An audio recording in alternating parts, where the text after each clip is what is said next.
มชิบหายอะไรก็แสนจะแพงแตกต่างกับค่าแรงมันถูกลงไปทุกทีแต่กูก็ต้องทำงานถ้าหากไม่ทำก็อดตายครอบครัวที่บ้านกูอยู่ยังไงกูอาจจะล้มเป็นร้อยเป็นพันครั้งแต่แน่นอนกูก็ไม่ถอยและต่อให้ฟ้าจะเล่นตลก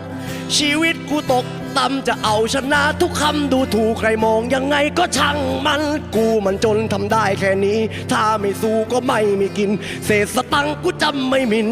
ครอบครัวกูต้องกินอิ่มกำไรชีวิตก็คือรอยยิ้มของคนที่รัก